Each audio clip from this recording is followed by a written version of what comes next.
إن الحمد لله نحمده ونستعينه ونستغفره ونؤمن به ونتوكل عليه ونعوذ بالله من شرور أنفسنا ومن سيئات أعمالنا من يهده الله فلا مضل له ومن يضلل فلن تجد له وليا مرشدا وأشهد أن لا إله إلا الله وحده لا شريك له ولا ضد ولا ند ولا مثيل له ولا مثال له وأشهد أن سيدنا ومولانا ومعلمنا ومرشدنا ومخرجنا من الظلمات إلى النور محمدا عبده ورسوله أرسله الله بالحق بشيرا ونذيرا وداعيا إلى الله بإذنه وسراجا منيرا فقد بلغ الرسالة وأدى الأمانة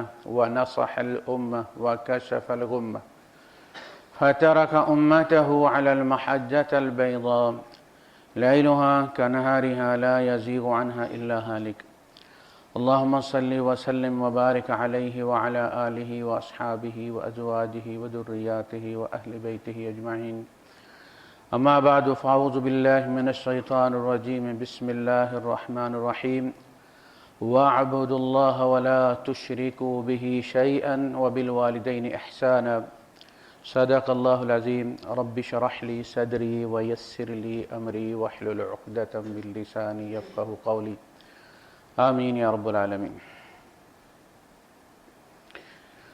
قرآن حکیم میں بہت ساری جگہوں پر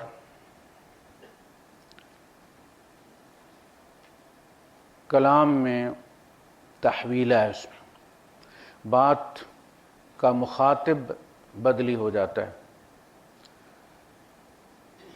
کہیں تمام مسلمان اس کے مخاطب ہوتے ہیں، لیکن نبی کریم صلی اللہ علیہ وسلم کو مخاطب بنا کر ان کے لیے ہدایت دی جاتی ہے۔ جیسے فرمایا وَقَضَىٰ رَبُّكَ أَلَّا تَعْبُدُوا إِلَّا إِيَّاهُ وَبِالْوَالِدَيْنِ إِحْسَانًا إِمَّا يَبْلُغَنَّ عِندَكَ الْكِبَرَ، یہ سنگل صیغہ ہے، خطاب کا ہے، اور ایک بندے کو کہا جا رہا ہے، یعنی نبی کریم صلی اللہ علیہ وسلم مخاطب ہیں۔ لیکن چونکہ نبی کریم صلی اللہ علیہ وسلم کے تو والدین اس وقت زندہ ہی نہیں تھے، لہذا یوں کہا جائے گا کہ حضور کو مخاطب کر کے ہر مسلمان کو یہ حکم دیا گیا ہے حضور کی وساطت سے۔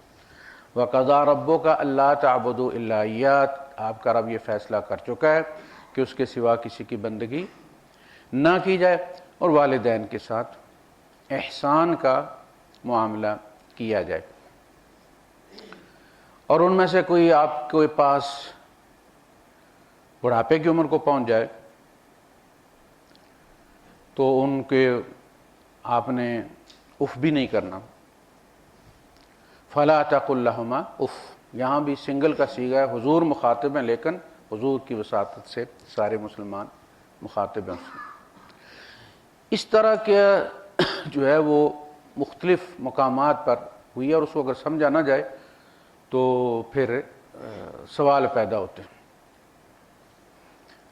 انزل علیہ کا جب بھی آئے گا تو اس سے مراد صرف رسول اللہ صلی اللہ علیہ وسلم آپ پر نازل ہوا، لیکن جب انزل الیہ کا آئے گا الہ کے ساتھ تو اس سے مخاطب مراد ہوں گے۔ انزل الیہ کا یعنی آپ کی طرف یہ حکم بھیجا گیا ہے، آپ کی طرف یہ قرآن نازل کیا گیا، نیا امت مسلمہ یہ تمہارے لیے نازل کیا گیا ہے۔ اے جو قرآن پڑھنے والے ہو، جو اس وقت مخاطب، اس لیے کہ قرآن حکیم اصل میں زندہ کتاب ہے۔ جب بندہ پڑھے تو اس کو بالکل خود کو اس کے سامنے رکھنا چاہیے، یعنی قرآن سپیکس ٹو یو، وہ تمہارے ساتھ بات کر رہا ہے۔ تم 1400 سال پہلے کی بات سوچ رہے ہو کہ یہ تو صحابہ سے کہہ رہا ہے، وہ تمہیں کہہ رہا ہے اس وقت۔ وہ خدا بھی ہے، زندہ ہے، اس کا یہ کلام بھی زندہ ہے، اس کا یہ حکم بھی زندہ ہے، اور تم بھی زندہ ہو، تم اس کے مخاطب ہو۔ وہ ایک بندے کے 2 4 5 بچے ہو نا تو وہ کہے پانی دینا، تمہارا بچہ کہتا ہے دوسرا دے دے گا، اس نے بھی تو سنا ہوگا نا، اور آخر خود اس بیچارے کو اٹھ کے پھر لینا پڑتا ہے۔ ایک ہی ہو تو اسے پتہ ہوتا ہے کہ مجھے ہی کہا ہے تو دوڑ کے لے آتا ہے۔ اس طرح ہر مسلمان یہ سمجھتا کہ یہ تو دوسرے کے لیے، یہ صحابہ کے لیے، یہ تابعین کے لیے، یہ فلاں کے لیے۔ نہیں بھائی صاحب، اس وقت تم پڑھ رہے ہو، یہ تمہارے لیے۔ وہ جو لکھا ہوا تھا 120 کلومیٹر سپیڈ کا وہ رفتار جو لکھی ہوتی ہے نا، وہ اس وقت جس کی نظر اس پہ پڑ رہی ہے وہ اس کے لیے ہے۔ وہ یہ نہ کہ یہ تو 20 سال پہلے لکھا گیا تھا، ان لوگوں کے لیے ہوگا، میں 180 پہ بھی چلا سکتا ہوں۔ جو اس کے پاس سے گزرے گا، جو اس کو دیکھے گا، وہ اس کے لیے ہے۔ وہ آج آیا وزٹ ویزے پہ ہے یا پکے ویزے پہ ہے، لیکن وہ مخاطب ہے۔ آپ کس طرح مسلمان ہوئے ہیں، کہاں مسلمان ہوئے ہیں، آپ اس کے مخاطب ہیں۔ اس طرح آپ پڑھیں گے اس کو تو پھر اللہ کے ساتھ رابطے میں آسانی رہے گی۔ اب میں اس کی آپ کو کچھ مثالیں بھی دوں گا انشاءاللہ۔ یہ پیچھے جو موضوع چل رہا ہے یہ حقوق العباد کا بھی ہے، اس میں طلاق بھی زیر بحث آئی ہے، اور بھی احکامات ہیں۔ 5واں سپارہ سورہ النساء بڑی اہم صورت ہے اس معاملے میں۔ اسی میں آپ دیکھیں الرجال قوامون علی النساء بما فضل اللہ بعضهم علی بعض، یہاں سے بات شروع ہوئی، نیا رکوع ہوا، نیا موضوع شروع ہوا۔ مرد قوام ہے عورت کا۔ قوام کا مطلب یہ ہے کہ اس کے قیام میں مدد دینے والا، قیام میں مدد دینے والا قوام ہے، سپورٹیو، اس کی بنیاد پر وہ کھڑی ہے۔ آپ جو مسالہ تیار کرتے ہیں، جو قوام تیار کرتے ہیں، کھانا اس پہ ڈیپینڈ کرتا ہے، اس کو آپ قوام کہتے ہیں۔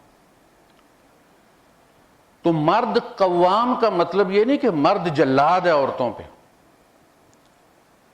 قوام کا مطلب ہے کہ وہ اس کو سوسائٹی میں سر اٹھا کر چلنے کا سہارا ہے۔ شوہر نام کا بھی ہو نا تو بڑی چیز ہوتی ہے، تو یہ قوام ہے۔ لیکن یہ آیات آئی کس پرسپیکٹو میں؟ پیچھے ہو گیا آزاد لوگوں کی بات چل گئی، آخر میں آ کے فرمایا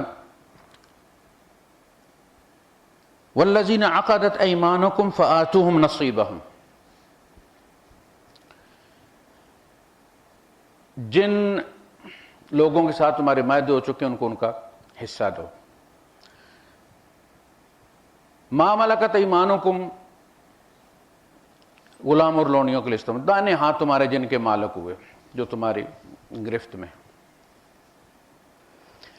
غلام اور لونڈی کا، لونڈی اور اس کے آقا کا نکاح ہو گیا، کوئی کنفیوژن نہیں، وہ آلریڈی اس کا آقا ہے، شوہر بن کے اور آقا ہو گیا، گرفت تھوڑی مضبوط ہو گئی ہے۔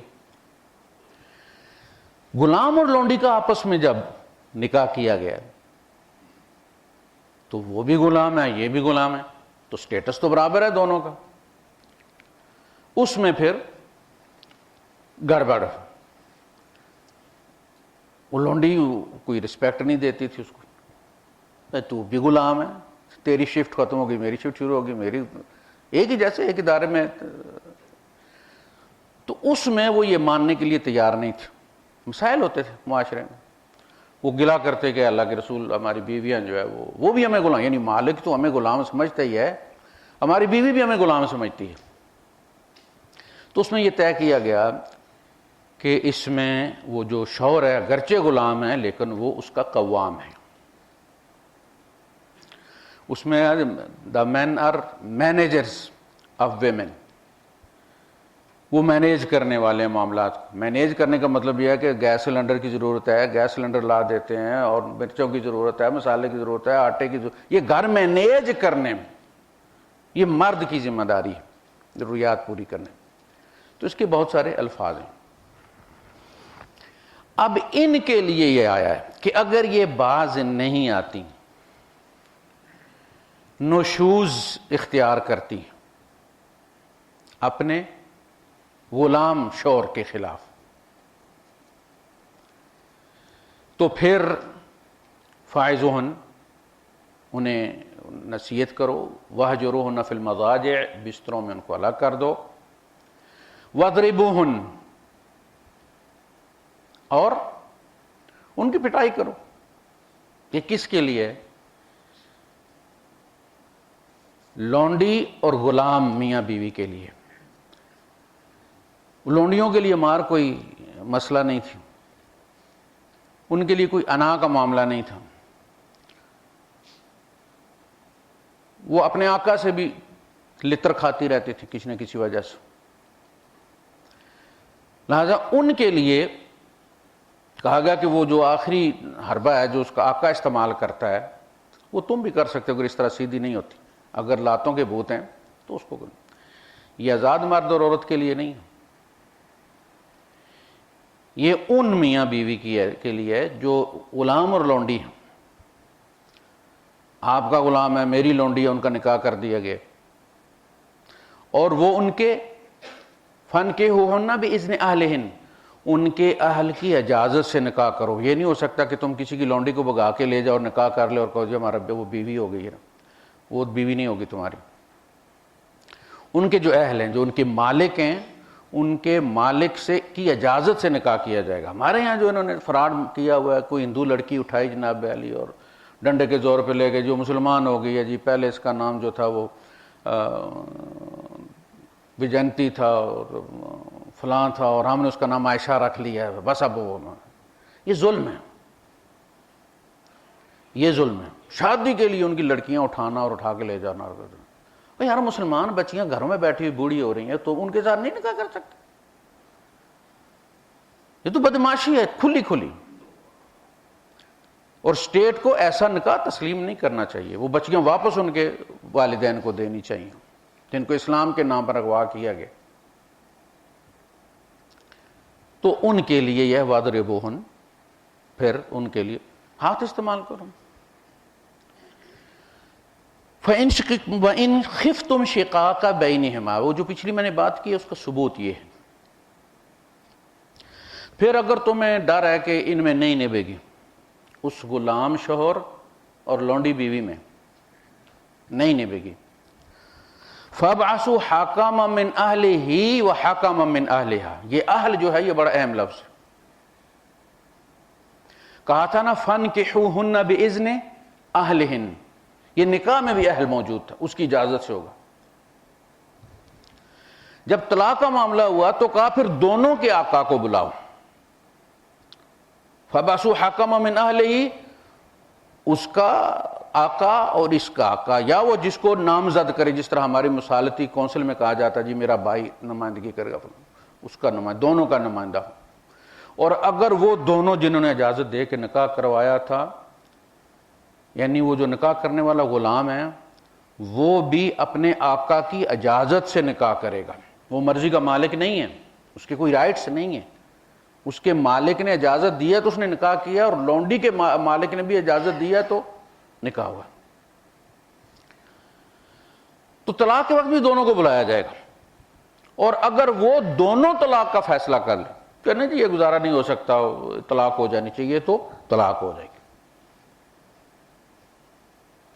اور اگر وہ دونوں صلح کروا دیں، اور وہ دو میاں بیوی ہیں وہ بھی نیت رکھیں صلح کی، ارادہ ہو، ورنہ کوئی جج بیوی بسا نہیں سکتا، حکم دے سکتا ہے، بسانی مرد نے ہے اور بسنا عورت نے ہے، اس میں نہ کوئی جج کچھ کر سکتا ہے، نہ کوئی مفتی کر سکتا ہے، نہ کوئی اور کر سکتا ہے۔ اب یہ موضوع، اس میں سارے حقوق آ رہے ہیں تمام لوگوں کی، اب بات پھر اس کو سمیٹا گیا ہے۔ وَاعْبُدُوا اللَّهَ وَلَا تُشْرِكُوا بِهِ شَيْئًا، یہ نظری ایک سٹینڈ ہے، عقیدہ ہے، اللہ ہی کی بندگی کرو، یہ امر ہے، اور اس کے ساتھ کسی کو شریک مت ٹھہراؤ، یہ نہیں ہے، شرک کی نفی، یعنی ہر وہ کام جو اللہ کے لیے ہونا چاہیے، غیر اگر نیت میں بھی شامل ہو گیا تو وہ عمل فاسد ہو جائے گا۔ یعنی اللہ کے رسول صلی اللہ علیہ وسلم فرمائے من صلی یرائی فقد اشرک، جس نے ریاکاری کی نماز پڑھی اس نے شرک کیا۔ تو صحابہ نے پوچھا کہ اے اللہ کے رسول، یہ نماز میں شرک کیسے ہو جاتا ہے؟ تو آپ نے فرمایا کہ تم میں سے کوئی بندہ اپنی روٹین کی نماز پڑھ رہا ہوتا ہے کہ اچانک اسے اپنا کوئی واقف بندہ نظر آ جاتا ہے جو اس کو بڑا عالم، بڑا نیک سمجھتا ہے، فَهُوَ يُحْسِنُ صَلَاتَهُ، تو وہ اپنی نماز میں حسن پیدا کر دیتا ہے، سمارٹ بنا لیتا ہے اپنی نماز کو، طویل کر دیتا ہے اپنے رکوع کو، سجدے کو، تاکہ اس بندے کے حسن ظن کے مطابق ریئیکٹ کرے۔ آپ نے فرمایا یہ شرک ہے۔ اب اس نماز کے دو مخاطب ہو گئے ہیں، وہ اس بندے کو بھی راضی کر رہا ہے تاکہ وہ اس کو بڑا حاجی سمجھے بڑا، اور اللہ کو بھی وہ۔ تو اس اگر پہلے روٹین میں وہ 3 دفعہ تسبیح پڑھتا تھا، اس بندے کو دیکھ کے اس نے 5 دفعہ پڑھنی شروع کر دی ہے، تو 3 دفعہ اللہ کے لیے، 2 دفعہ اس بندے کے لیے ہوگا۔ اور اللہ سب سے غنی پارٹنر ہے، 99% بھی کسی اور کا اللہ کا ہو، 1% اس میں سے کسی اور کا ہو، اللہ پاک وہ 99 بھی منہ پہ مار دیتا، لے جاؤ، مجھے یہ بھی نہیں چاہیے۔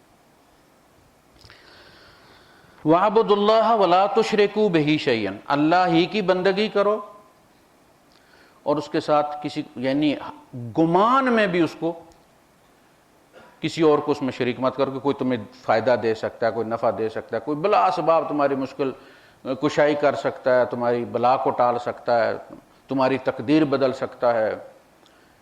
یہ اعتقاد ہے اور یہ بہت خطرناک ہے۔ یعنی دین جو ہے وہ 90% جو ہے وہ اخلاص نیت میں ہے۔ مکینیکل جو خرابی ہوتی ہے وہ مکینک درست کر دیتا ہے، لیکن جو سافٹ ویئر میں خرابی ہوتی ہے وہ کہتا ہے کمپیوٹر والے کے پاس جا، وہ ہتھوڑی کا کام نہیں ہے۔ یہ جو نظریہ ہے یہ ڈنڈے کا نہیں ہے، ریاست نظریہ ٹھیک نہیں کروا سکتی۔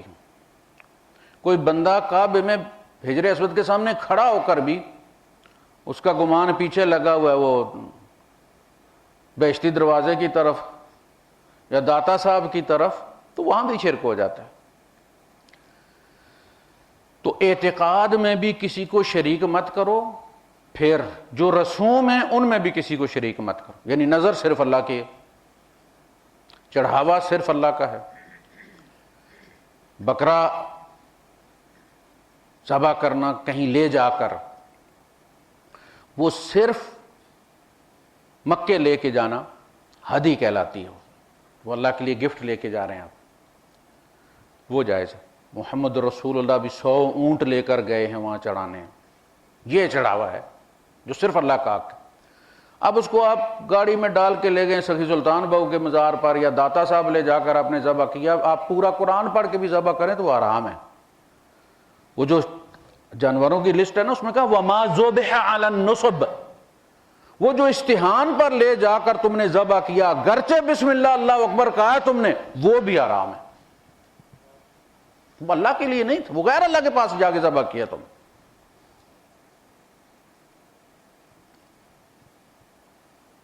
اور اسی طرح وَمَا أُحِلَّ لِغَيْرِ اللَّهِ، جو غیر اللہ کے نام پر مشہور کر دیا جائے۔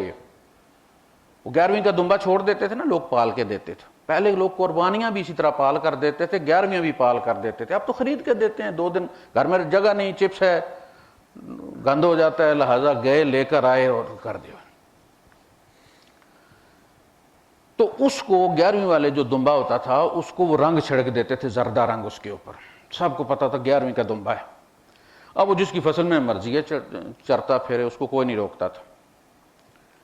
یہ صرف ہدی کا جو جانور ہے اس کے گلے میں پٹا باندھا جائے، اس کو رنگ لگایا جائے، یہ اس کا حق ہے، وہ اللہ کے لیے مخصوص ہے۔ وہ 11ویں والا ہو یا 12ویں والا ہو یا 13ویں والا ہو، وہ اللہ ہماری طرح اللہ کا بندہ ہے۔ نیکیاں بھی بہت کی ہوں گی، گناہ بھی اس نے کیے ہوں گے، فیصلہ قیامت کو ہو جائے گا، وہ بھی اللہ کا بندہ ہے۔ تو ایون کہ جبرائیل بھی اللہ کا بندہ ہے بھائی۔ میں تو کہتا ہوں فلاں سنتا ہے نہیں سنتا اس کو چھوڑیں، آپ جبرائیل میرے سامنے آ کے کھڑا بھی ہو جائے نا تو میں اس سے سوال نہیں کروں گا کہ میرے گھر اولاد نہیں ہوگی، اولاد کا کوئی مسئلہ حل کر دے، میرا کاروبار میں ہاتھ تنگی میں آپ ذرا اس میں برکت ڈال دیں۔ جبرائیل برکت نہیں ڈال سکتے، برکت کے فیصلے اوپر ہوتے ہیں۔ وہ بھی وہ تو کہتے ہیں ہم وہاں سے نکل نہیں سکتے، یہ ہمارے بس میں نہیں ہے، آؤٹ پاس نہیں بنتا اس کا جب تک اللہ کا حکم 500 پر ہیں، ہلتے اسی وقت ہے جب رب اجازت دیتا ہے۔ تو یہ آزادیاں ہمیں حاصل ہیں، کبھی سینمے میں ملتے ہیں، کبھی میں کدے سے گزرے، کبھی ہم حرم سے گزرے، تیرے در پہ پہنچنے تک بڑے پیچ و خم سے گزرے، اس کو اجازت نہیں ہے، وہ اسی طرح پابند ہے اللہ کے حکم کا جس طرح سورج ہے۔ تو نظر، نیاز، امید وابستہ کرنا، جس سے تجھے امید وابستہ ہے وہ تیرا الہ ہے، اور جس سے تو ڈرتا ہے وہ تیرا الہ ہے۔ افرأیت من اتخذ الہہ ہواہ، اے نبی آپ نے اس شخص کو دیکھا کہ جس نے اپنی خواہش کو اپنا الہ بنا رکھا ہے، جو مرضی کرنا چاہتا ہے اس پہ مور لگا دیتا ہے، اپنی، اللہ کی نہیں، اسے اللہ کا حکم نہیں چاہیے، اپنی مرضی۔ آپ نے دیکھا جب چھاپے پڑتے ہیں تو موریں برآمد ہوتی ہیں، وہ جب ان کے پاس ایکسپائری کی اپنی ہوتی ہے، وہ کمپنی کی ختم کر دیتے ہیں اور اپنی ایکسپائری کی نئی ڈیٹ 1 سال آگے کی لگا دیتے ہیں۔ یہی حال مشرک بھی کرتے ہیں، یہ اللہ کی پروڈکٹ، مور کبھی کسی بابے کی لگا دیتے ہیں، کبھی کسی بابے کی لگا دیتے ہیں، کبھی کسی بابے کی لگا دیتے ہیں، حالانکہ جس نے پیدا کیا سارا ذمہ داری اس کی ہے، دکھ سکھ اس نے لکھ کر بھیجے۔ حضور نے فرمایا، ابن عباس پیچھے بیٹھے ہوئے تھے، فرمایا لڑکے یہ زمین والے آسمان والے، پہلے اور پچھلے، جو پہلے مر گئے ہیں ہم سے پہلے اور جو قیامت تک آئیں گے، یہ سارے مل کر پورا زور لگا لینا تو تجھے دائے کے دانے کے برابر بھی اس سے زیادہ نفع نہیں دے سکتے جو رب نے تیری ماں کے بطن میں تیرے مقدر میں لکھ دیا ہے۔ اور اگر یہ سارے زمین والے، آسمان والے، فرشتے اور جن، پہلے اور پچھلے مل کر زور لگائیں تمہیں نقصان پہنچائیں، رائی کے دانے کے برابر تمہیں نقصان نہیں پہنچا سکتے سوائے اس کے جو اللہ نے رحم مادر میں تیرے مقدر میں لکھ دیا ہے۔ سیاہی خشک ہو گئی ہے، کوئی صاف کر کے بھی نہیں لکھ سکتا، اور لکھنے والا قلم توڑ دیا گیا۔ اب اگر اس میں کوئی تبدیلی کرے گا تو وہی کرے گا، اس کو راضی کرو، اور کوئی نہیں کر سکتا۔ تو کسی سے بھی امید وابستہ نہ رکھی جائے، خود کو اللہ کا تابع فرمان رکھا جائے، اپنی سرکشی کو اللہ کے حکم سے پابند کیا جائے، قابو کیا جائے۔ غصہ آیا ہے لیکن اللہ کا حکم یہ ہے تو اب اس غصے میں بھی میں اس حکم کی خلاف ورزی نہیں کر سکتا۔ کوئی گاڑی والا ہارن دے کے گزرا ہے، جناب آپ نے پاؤں رکھ لیا ایکسیلیٹر پہ، اب جب تک اس کو میں نے پاس نہیں کرنا میری غیرت کا، میں گاڑی کو آگ لگا دوں گا۔ وجہ یہ دین میں بھی لوگ اسی طرح کرتے ہیں۔ ناک کا مسئلہ ہے جی، اللہ رسول کی بات تو ٹھیک ہے، ہمارے سر آنکھوں پر ہے، لیکن بہرحال چلے گی میری مرضی۔ رہنا بھی تو ہے نا معاشرے میں، ناک بھی تو کوئی چیز ہے نا، باقی حکم میں مننا۔ اور کہتے ہیں جی نماز بے شک نہ پڑھے لیکن یہ مانتا رہے کہ نماز فرض ہے تو معافی کی گنجائش ہے، لیکن نا گنجائشیں بھی تو بہت ساری ہیں نا۔ کہتے ہیں جی اس نے انکار تو نہیں نا کیا نماز کا، صرف کہتا ہے کپڑے پلیت ہیں۔ نہیں، ایک بابا تھا گاؤں میں، وہ جب باہر، آپ کو پتہ ہے دیہات میں باہر پیشاب کر کے آتے تھے اور پھر وہ استنجا سکھاتے تھے دھوتی میں ہاتھ دے کے اور پتھر پکڑ کے، وہ تو وہ اسی طرح جب گاؤں میں داخل ہوتے تو جو بندہ بھی سلام کہتا ہے بابا جی السلام علیکم، تو وہ وعلیکم السلام نہیں کہتا تھا کہ یہ قرآن کا لفظ ہے اور میں اس وقت ٹھیک حالت میں نہیں ہوں، تو وہ سر نیچے کر کے کہتا تھا پتر میں مننا وہاں، بابا جی السلام علیکم، پتر مننا وہاں، ان وعلیکم السلام نہیں کہتا تھا۔ ہم بھی یہی کرتے ہیں، قرآن پڑھو، حدیث پڑھو، وہ کہتے ہیں مننے ہیں، لیکن یار جینا بھی تو ہے نا، کوئی معاشرہ ہے، کوئی بندے کی ناک ہوتی ہے، وہ کرنا ضروری ہے۔ اس نفس اس ناک کو نا نکیل ڈالو اللہ کے حکم کی، جب رب نے کہہ دیا تو وہی ہوگا جو میرا رب کہتا ہے، میرا غصہ اپنی جگہ، کوئی بات نہیں۔ طوعاً و کرہن، یہ سورج کوئی اپنی مرضی سے نہیں چل رہا، اس میں ہر لمحہ ایٹمی دھماکے ہو رہے ہیں، ہائیڈروجن بموں کے دھماکے ہو رہے ہیں، اس کی نکیل کسی نے باندھ کے رکھی ہوئی۔ افغیر دین اللہ یبغون ولہ اسلم من فی السماوات والارض طوعا وکرہا، تم اسلام کے علاوہ کوئی دین ڈھونڈتے ہو جبکہ کائنات کی ہر چیز کا دین اسلام ہے، یعنی سرنڈر کرنا ہے۔ جو روٹ مقرر کر دیا پروردگار نے اس پہ سارے کل فی فلق یسبحون، سارے اپنے اپنے آربٹ کے اندر اپنی نمازیں پڑھ رہے ہیں۔ کل قد علم صلاتہ و تسبیحہ، ان میں سے ہر ایک کو اپنی نماز پتہ ہے کیسے پڑھنی ہے۔ وَاعْبُدُوا اللَّهَ وَلَا تُشْرِكُوا بِهِ شَيْئًا، یہ عقیدے کی بات، اللہ کی بندگی کرو، نہ اعتقاد میں کسی کو شریک کرو، نہ اس کی جو رسوم ہے جو ثابت کریں کہ اللہ پر تمہارا ایمان ہے اس میں کسی اور کو شریک کرو۔ وَبِالْوَالِدَيْنِ احسانا، اور اپنے ماں باپ کے ساتھ احسان کا سلوک۔ احسان فعل بھی ہے صفت بھی ہے، یعنی حسن پیدا کردن۔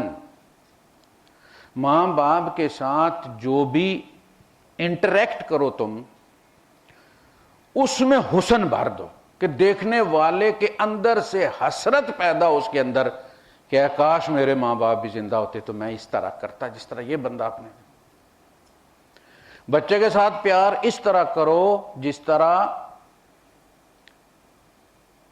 تم کرتے ہو، اور کوئی پاس سے گزرتا تو اس کے دل سے ہوک اٹھتی ہے میرا بھی اگر بچہ ہو تو میں اس طرح کروں جس طرح یہ بندہ کر رہا ہے اپنے بچے کے ساتھ۔ والدین کے ساتھ بھی اسی طرح حسن پیدا کر دو، ان سے بات کرو تو بات میں حسن پیدا کر دو۔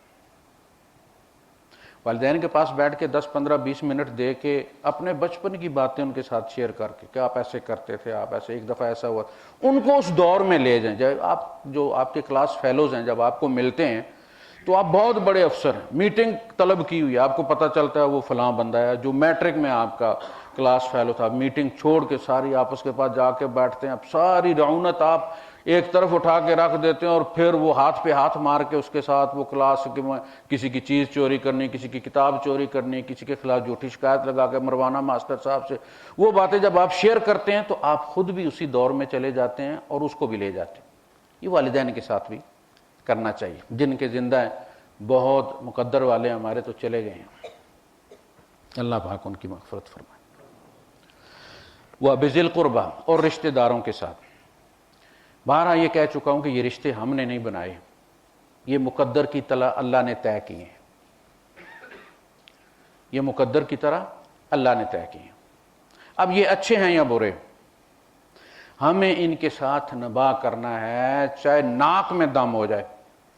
آپ اس امتحان سے گزر گئے تو یہ رشتہ داری اللہ کے عرش کا پایا پکڑے کھڑی ہوگی قیامت کے دن۔ اے اللہ جس نے مجھے جوڑا ہے اسے تو اپنے ساتھ جوڑ۔ یہ رشتہ داروں وہ راضی ہوتے ہی نہیں، کوئی نہ کوئی مسئلہ کریٹ کر دیتے ہیں۔ ہم اچھائی کرتے ہیں، ہماری اچھائی میں سے بھی کوئی ایسا پہلو نکال لیتے ہیں کہ اریٹیٹ کر دیتے ہیں بندے کو، خام کا بندہ میں آئندہ نہیں کروں گا، توبہ میرے باپ کی۔ لیکن یہ کرنی ہے، یہ اللہ کا حکم ہے، یہ کوئی ہماری ہابی نہیں ہے کہ بیڈمنٹن کھیلوں گا یا نہیں کھیلوں گا میں فیصلہ کروں، یہ ہمیں کرنا، یہ حکم ہے، یہ نماز کی طرح حکم ہے۔ جس طرح نماز ہم غریب ہیں، بچے بیمار ہیں، جاب لیس ہیں ہم لوگ، اور بھی بہت ساری مشکلیں ہیں، اس کے باوجود ہم نماز نہیں چھوڑ سکتے کہ یار فائدہ تو ہے کوئی نہیں، جو بھی مصیبت نکلتی ہے پہلے میرا دروازہ بجاتی ہے، تو پھر یہ ٹکرے مارنے کا کیا فائدہ بھائی؟ ایسے بھی ہوتے ہیں نا بھائی، ہم جس حال میں بھی ہیں، نماز اللہ کا حکم ہے، اس کا حالات کے ساتھ کوئی تعلق نہیں ہے کہ تم امیر ہو تو پڑھو گے، پیسے والے ہو تو پڑھو گے، غریب ہو تو تمہیں چھٹی ہے، تم احتجاج کر سکتے ہو، ہڑتال، نماز کی ہڑتال نہیں، یہ اللہ کا حکم ہے۔ رشتہ داروں کے ساتھ تعلقات بھی اللہ کا حکم ہے۔ وَبِذِي الْقُرْبَى وَالْيَتَامَى، یتیموں کا خیال رکھو، ان کے ساتھ بھی احسان کرو، اس لیے کہ ان کی طرف سے لڑنے والا کوئی نہیں ہوتا، اور ایسے بچے کے ساتھ جو ہے وہ ایویں ہی بندے کا دل کرتا ہے پاس سے گزرتے ہوئے تپھڑ لگا دے اس کا کان کھینچ کے۔ چودھری صاحب کے بچے سے 2 گز دور ہو کے گزرتے، یتیم کے ساتھ یہ ہوتا ہے، جس کو کہتے ہیں نا کہ وہ غریب کی زوجہ جورو صاحب کی بھابھی، تو کہا یتیم کا باپ مرا ہے، یتیم کا رب زندہ ہے، اب رب اس کا کفیل ہے، اب اس کے ساتھ کرو گے تو رب بدلہ لے گا، اس کو پالو گے تو حضور نے فرمایا انا و کافل الیتیم، میں اور یتیم کی کفالت کرنے والا، کہاتین، خطبے میں، جمعے کے خطبے میں آپ نے انگلیاں اٹھا کے کہاتین فی الجنہ، جنت میں جس طرح یہ دو انگلیاں جڑی ہیں نا، میری جنت اور اس بندے کی جنت جڑی ہوئے گی، یعنی VVVIP انکلیو کے اندر، وہ نبیوں والے انکلیو میں، یہ کوئی معمولی بات نہیں ہے، بہت بڑا اعزاز ہے۔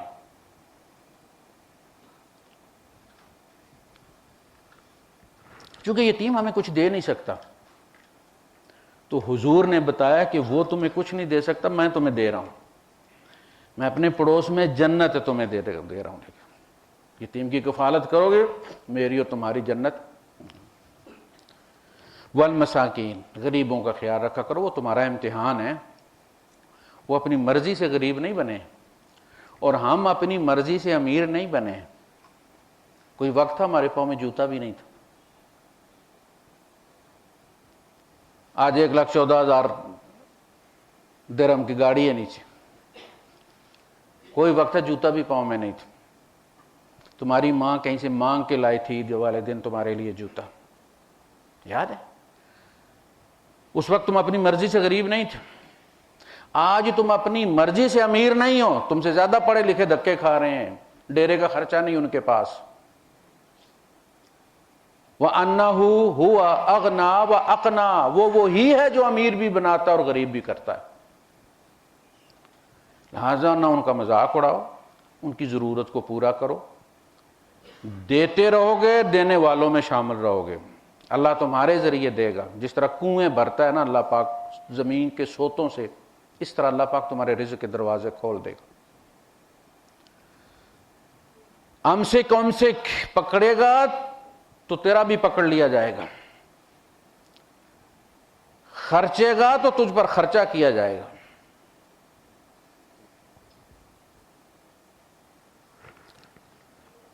والجار ذی القربہ، اور پڑوسی رشتے والا، دیکھیں پڑوسیوں کی قسمیں، پڑوسی بھی ہے اور رشتہ دار بھی، دو حق ہو گئے، ایک رشتہ داروں والا اور ایک پڑوسی والا۔ والجار الجنب، اجنبی پڑوسی، پہلے رشتہ دار پڑوسی پھر اجنبی پڑوسی، کوئی کہاں کا ہے کوئی کہاں کا، اس کا بھی خیال رکھنا۔ والصاحب بالجنب، اور جو تیرے جنب کے ساتھ تیری سائیڈ میں بیٹھا ہوا، جنب سائیڈ کو کہتے ہیں، اس کی جمع جنوب ہے۔ والصاحب بالجنب، تو حج پر جا رہا ہے تیرے ساتھ ہے، تو پاکستان جا رہا ہے جہاز میں تیرے ساتھ سیٹ پر بیٹھا ہوا، اس سے پوچھتے رہو آپ کو کوئی تکلیف تو نہیں ہے، آپ ایزی ہیں، کوئی مسئلہ تو نہیں ہے، وہ سو رہا ہے ڈسٹرب مت کریں، وہ آپ اپنے وہ دیکھ رہے ہیں، اس کو لائٹ لگ رہی ہے بیچارے کو، آرام، آپ فن خان بنے ہو، پیسے دیے ہوئے بھائی سیٹ کے، یہ سارے رویے نوٹ ہوتے ہیں۔ والصاحب بالجنب وابن السبیل، اور مسافر جو، وما ملکت ایمانکم، اور جو تمہارے غلام اور لونڈیاں ہیں۔ اب ملازم کہہ لیں، ہم ملازموں کے ساتھ عید منا لیں، عید پہ جو ٹرانسپورٹ کمپنی والے ہیں اور ٹرانسپورٹ کمپنی والے اپنے دوستوں کی دعوت کرتے ہیں کارنش پہ، سارے ٹرانسپورٹر اکٹھے ہوتے ہیں، اس میں یار اپنا ملازم بھی بلا لو، عید کا دن ہے، ان کی خوشیوں میں شریک ہوں، تو یہ ان کا حق ہے، تو تب وہ آپ کو کہیں گے کہ آپ اچھے بندے ہیں جی، جو خود کھاتے ہیں جی ہمیں بھی کھلاتے ہیں جی۔ ان اللہ لا يحب من کان مختالا فخورا، دیکھیں تکبر جو ہے، اب یہ کہا کہ اگر تم یہ نہیں کرو گے تو پتہ چلے، اگر تم یتیم کا خیال نہیں رکھتے، تم غریب کا خیال نہیں رکھتے، تمہیں پڑوسی کا خیال نہیں ہے، تمہیں ساتھ بیٹھے ہوئے بندے کا خیال نہیں ہے، تمہیں والدین کا خیال نہیں ہے، تو تم تکبر، یہ فخر ہے، یہ تکبر ہے جو تمہیں روک رہا ہے اس سے۔ وآخر دعوانا الحمدللہ۔